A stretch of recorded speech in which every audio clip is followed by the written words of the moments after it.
Pete in race number 2. Red lights are already on. And the race gets underway now. So Pip Hammond, good start. Of course, Pete Morgan had that empty piece of track ahead of him. Has he been able to take advantage of that? I think he might have done, you know, because it looks like he's alongside Pip Hammond as they head down towards Clervaux Corner for the first time. So it's Morgan on the inside, Hammond on the outside, and Hammond's very out of shape. He gets it pointing back in the right direction though, but he's lost a few car lengths to Pete Morgan because of that. He's still ahead of Chris Deere for the moment at least. The rest of the cars all filter their way through and will head towards the chicane and onto the back straight. So it's Morgan leading, Hammond in second. Third place, it looks like it is Chris Deere. Martin Kaiser is fourth, Jason Watkinson fifth, Martin Rogers sixth as they head down towards Tower. Yeah, Pip Hammond did really well to save that, didn't he? Because he was very sideways. Paul Thorpe there on the inside of Richard Kelsall. We've got Jason Wood in here. He's got the car alongside him. It's 18, which was Darren Bassingthwaite. And then the rest of the field come through. But it is Pete Morgan, the leader in the XR2, with Pip Hammond's Nova and Chris Deere's 205. And Martin Kaiser going with them at the start of this one. And then a big gap behind James Hazelhurst to Ryan Clark that leads the rest of the pack in towards Sunny Corner. Yeah, absolutely fantastic stuff. Ben Bateman making up good ground there as well in this opening half a lap. He did that in the first race and then didn't really make much more progress beyond that, so we'll see if he can continue to improve this time around. So it's Pete Morgan leading, number 8, 32 Pip Hammond second. Chris Deere is in third place in that number 46 car. There you can see James Hazelhurst in the Peugeot 205. He's late on the brakes for the hairpin. He makes a move though up on the inside of number 89, Titch Kelsall, and tucks in behind Paul Thorpe as they come through to complete lap 1. Kelsall can see trying to fight back on Hazelhurst as they head along the start and finish straight towards Clervaux Corner. Those two alongside one another, but here we are, second and third, just behind Pete Morgan.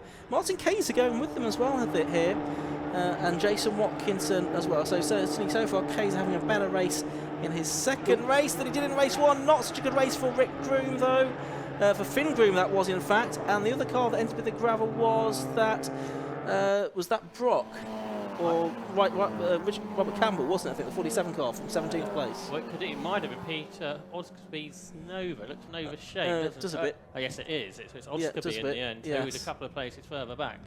So we're going to have a local yellow, I think, down there. Meanwhile, for second, I can see out the window. Meanwhile, Ben Bateman and Jason Wood go side by side, almost leaning on one and the other. They just about avoided it. But for second, Chris Deere had a good run on Pip Hammond, and he couldn't get through. So it is Morgan, Hammond, Deere and Kaiser, like we were saying. He's going with the top 3 this time as they turn their way through Sunny, and Kaiser in the Martini liveried XR2i all over the back of Chris Deere, but it is Pete Morgan that continues to lead, and Kaiser now up the inside but decides against it. Jason Watkinson not far back in P5, then Martin Rogers is in 6th, and behind them side by side for 7th as Paul Thorpe has James Hazelhurst trying to come round the outside, but we'll have yellow flags probably still on this lap. Yes, we do. They're in place from the exit of the hairpin all the way down the straight, so it's until they've got in now. In fact, they've got in now, but the drivers won't see a green flag therefore, which is always a confusing situation.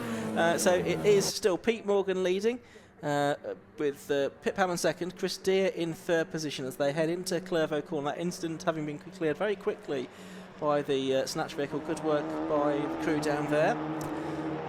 Martin Kaiser going well here in 4th position.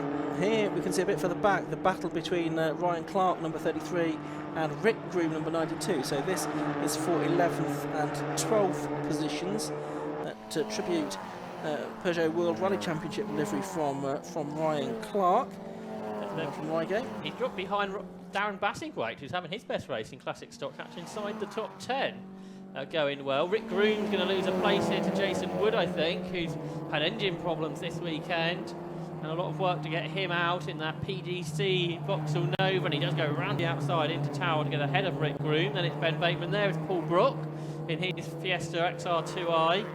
Rick Groom's car's still a bit smoky, isn't it? Was in the earlier race. Here's Paul Thorpe being chased still by James Hazelhurst, so he couldn't get past Thorpe. And that's XR2 then, turns its way round Sunny, and now the run towards the complex where the leaders are still in that same order. And Paul Thorpe again under pressure from Hazelhurst. He's going to come round the outside into the complex. Can't make it. There's Kaiser. He's still fourth and still in a lead train. If anything, is Pete Morgan starting to pull away up front here? I think he might be a little bit over Pip Hammond and Chris Deere. The gap was 3/4 of a second. It's over a second now, I would suggest, as they come up the line to complete lap number 3 of this race. It's still Hammond from Deere, from Kaiser and Watkinson. Here's the battle for second place. Pip Hammond in that car that he bought in 2013, 34-year-old who started racing 14 years ago now. Heading onto the backstretch, watching the rest of the field going through, and that's Ryan Clark, who's exiting stage right there. He's got back onto the circuit by the looks of things without too much more drama. He'll have lost a little bit of time because of that, I suggest. Yeah, so Jason Wood, Rick Groom, Ben Bateman, and Paul Brook trying to get ahead of him, but he saved what was quite a leery moment there. I wonder if Pip Hammond's issue here is the success ballast that is in Classic Stock Catch. With that bit of extra weight harming his performance, because Pete Morgan is getting away. Actually, Pete Morgan is going faster than anyone did in the earlier race, so perhaps he's found a bit of setup work. He's gone a full second faster, 1 minute 41.78 than he did earlier, and he's gone a few hundredths faster than what the lap record is. So Pete Morgan pulling away up front. Meanwhile, battles continue further back. Ben Bateman in 93, 26 Paul Brook. Meanwhile, for second, Pip Hammond is under pressure here from Chris Deere as they turn their way through. Actually, Pip Hammond is lapping quicker than he did in the earlier race. It's just that Pete Morgan is going faster than that. Yeah. So round the hairpin they come to complete the 4th lap. Pete Morgan about a second and a half ahead now of Pip Hammond, who's got Chris Deere right behind him, and Chris Deere is sort of trying to pull out of the slipstream now as they head towards Clervaux Corner this time, but Hammond's going to make him go around the outside if he's going to go anywhere at all, which isn't going to work, I don't think. So through Clervaux, it's Hammond 32, Deere 46. Kaiser's dropped off those two a little bit now, and he's under more pressure really from Jason Watkinson. There's James Hazelhurst and Paul Thorpe, who had a top 6 finish in his first race back out earlier on this afternoon. Pete Morgan's gone even faster, 1 minute 41.71. Here for second is Chris Deere going to challenge Pip Hammond up into Tower halfway through the race. This is lap 5 of what should be 9, and it's the same order still. It's Pip Hammond ahead of Chris Deere. Behind, Jason Watkinson's caught Martin Kaiser, and Watkinson is actually lapping quicker than Pip Hammond in second place, which is impressive stuff. So here through the S's then, still Hammond in second. He's a couple of seconds behind the leader now, but his attention's all behind from Chris Deere. It's sort of as it's ended the earlier race for these two, isn't it? Yeah, absolutely right. So 7 minutes left to go. Leaders up there at Sully on the way back out to the complex already. Top 6 you can see there on screen now. James Hazelhurst and Paul Thorpe screen to shot at the back, 7th and 8th. Hammond having to work really hard here to keep the from Metro champion at bay. It looks like Deere's going to have a go into the hairpin. Is he going to get through ahead of Pip Hammond on the inside line? Mirror to mirror. And they're still side by side on the exit of the corner, so it's about who's got the best acceleration. It looks like it's initially Pip Hammond, but Chris Deere is going to try and go alongside again. Pip Hammond knows how to defend though. It won't be easy for Chris Deere to get through both of these very experienced racers now. And it's Hammond that holds on to second place for the moment. Behind, Jason Watkinson got past Martin Kaiser into 4th position now. So Watkinson, who had a best result of 5th place in the earlier race, is now up to 4th. But for second, it's nose to tail between Pip Hammond and Chris Deere, who looked like had a better run out of the chicane, but not able to get alongside Pip Hammond, which make it difficult to get past by the time they get to Tower. And behind, you can see the Repsol liveried car of Jason Watkinson now in 4th place ahead of Martin Kayes, and then Martin Rogers there as a spin. We've had it up at Hawthorne, I think that is, for Paul Brook, who bounces back onto the track. He was in 15th position. Second and third on screen at the moment though. Pip Hammond and Chris Deere, 32 and 46, still chasing after number 8. Pete Morgan though. There's Jason Watkinson then in that Repsol liveried car, as Josh mentioned, now up into 4th position. Car 73 ahead of Martin Kaiser who came here to watch the Rallycross, the Group B rally cars as a youngster. Oh, and Deere's off the road. Chris Deere is off the road. Is that a problem? I think it might have just been a mistake because he looks like he's back up to speed now. So Chris Deere, who was challenging Pip Hammond for second position, has now dropped down to 6th. So Pip Hammond now really out on his own. Chris Deere, yep, looks like he's back up to speed, although is he going to head into the pit lane? We'll see when they come through this time. But Pete Morgan now with a decent lead over Pip Hammond, who'll be fully focused now on catching the race leader, one would think. Chris Deere hasn't gone into the pit lane. And Martin Kayser slow across the line means he's under pressure from Martin Rogers, which is now 4th position as they head up towards Clairvaux. Can Rogers get round the outside? He's already there. He's into 4th then in the Peugeot. But now onto the podium. Jason Watkinson up to 3rd place. And Pip Hammond, by the way, on that previous lap was 7/10 quicker than the leader. So immediately going quicker. 1.6 seconds is the gap, 1st to 2nd. Then Watkinson 3rd. 4th now Rogers. 5th is Kayser. Chris Deere's lost another place now to James Hazelhurst, so it kind of makes you wonder if it is an issue. He had that problem after the race earlier, so doesn't not all seem to be well there for Chris Deere. There's Martin Kayser then, who's lost a couple of places on the last couple of laps to 2 relatively newcomers to the category, Jason Watkinson and Martin Rogers. Is that Chris Deere going slowly again in the background? I think it was. So Chris Deere, I think, is in strife and looks like he's going to be out of the race. So here's Martin Rogers ahead now of Martin Kayser. This is for 4th and 5th positions. Into Sunny they go. Jason Watkinson in a podium position just up ahead of them now. And 6th, I think, now will be James Hazelhurst. After the demise of Chris Deere. Yes, it is, and he's got away from Paul Thorpe now, who's there in 7th place.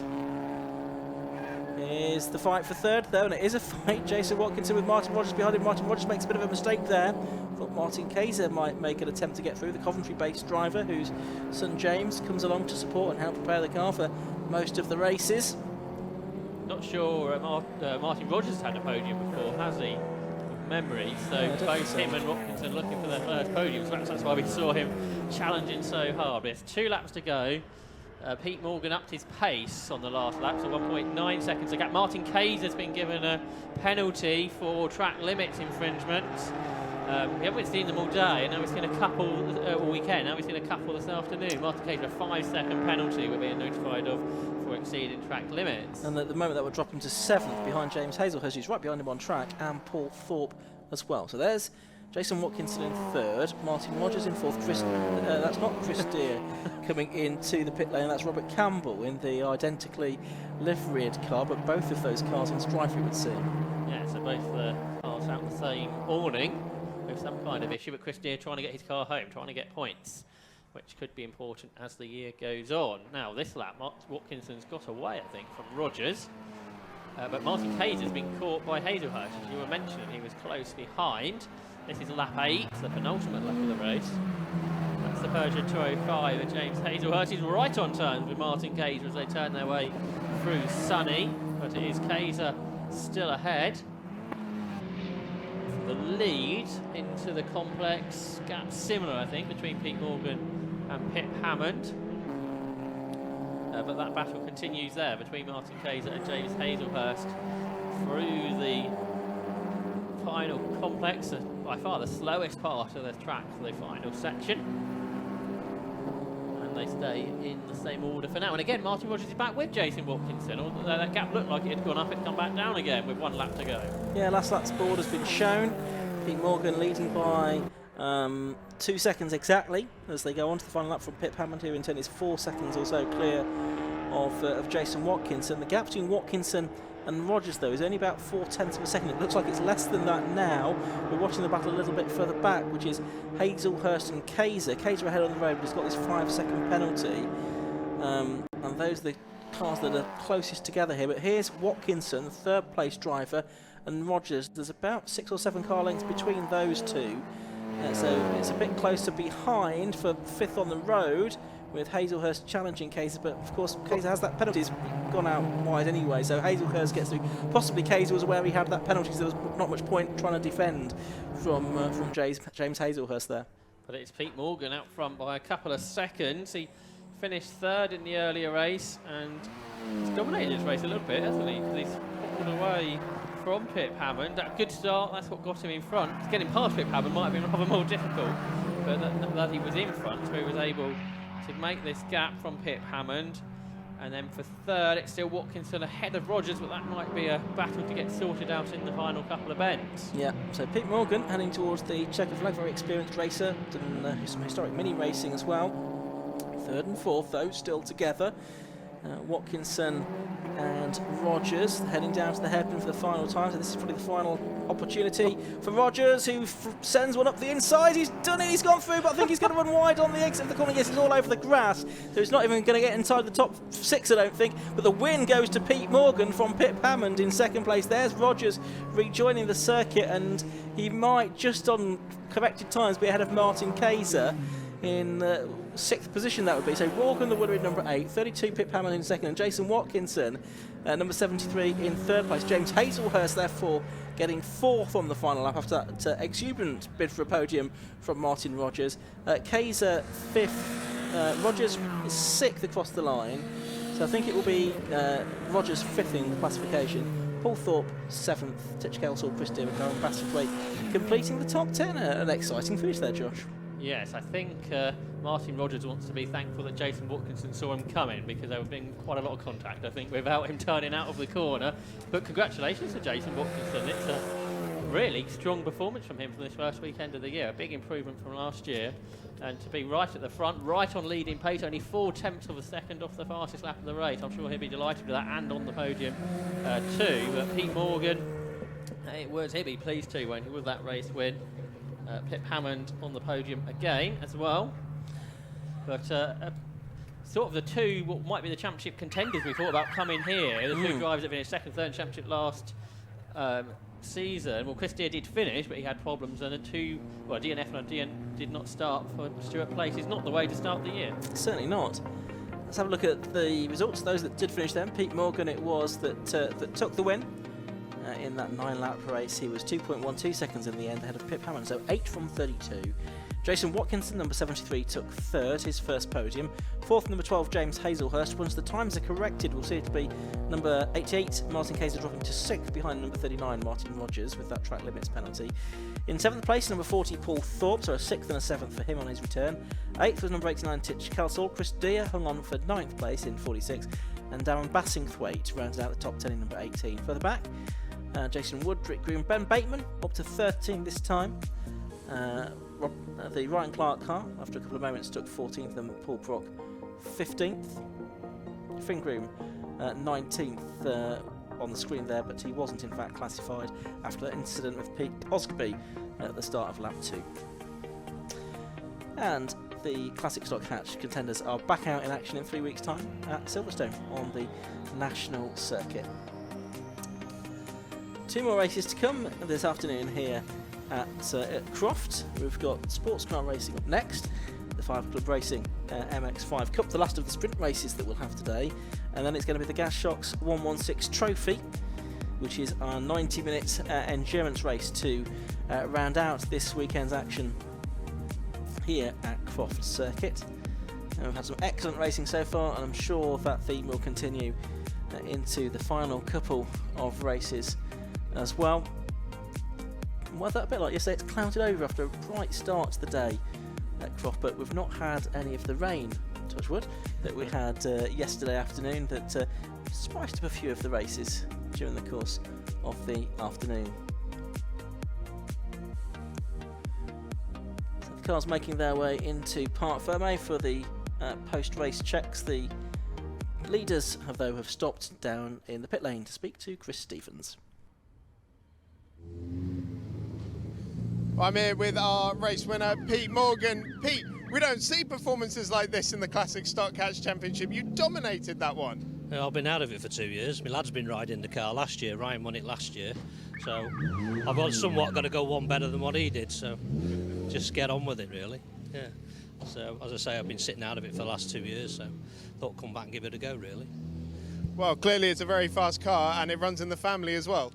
Yeah, it's not too bad, to be honest with you. It just has a few niggling problems, but we can normally sort them out in a day. We had problems in the first one with the wheels coming loose and coming off, so we've sorted that out, and obviously that's the outcome of it all. Obviously, your son's the reigning champion, so can we expect a title challenge from you now? I'll give it a good shot, yeah, because he's away doing racing elsewhere now, so he's got a few historic drives this year and he's doing a lot of karting, so that's it really. All right, well, congratulations, a fantastic performance there. Let's go and talk to the man who was in second place, number 32, Pip Hammond, obviously our race winner from earlier today as well. Pip, that was a really great battle you had with Chris Deere in the early stages of that race. Yeah, I'm not sure what happened to him. He just seemed to vanish in the mirrors at some point, but they just didn't have an answer for Pete. He got the lead straight off the start, and me and Chris tripped each other up, and I thought when he was gone I might have something for him, and I think he was just the same distance away from me for the rest of the race, which is a shame for me, probably not so much for him. And obviously in race one you had a great battle with Stuart Place as well. You went on to win. Just talk us through that race. Well, I mean that one was it was very close. I mean Stuart put up a really good fight, and I don't know quite what went wrong with the car there. I seemed to jinx Peugeots on my way around, so first it was Stuart, and then Chris got close enough to give me a shot at the hairpin at the end. So a couple of good races for Stock Hatch. I think we've put on a bit of a show, and hopefully everyone's enjoyed it. Can we see you out at many more events this season? Well, I was certainly planning to do Cadwell. The car will be nice and heavy, whatever I do next, because the ballast situation. So we'll see. There's enough people back at camp to try and persuade me to do some more. Not so much at the minute. You'll probably see me at Silverstone. We know what I'm like. So. Okay, great. Well, congratulations, great result. We unfortunately don't have time to talk to Jason Watkinson because the MX-5s are already on their way to the grid. So coming up next, 5 Club Racing MX-5 Cup.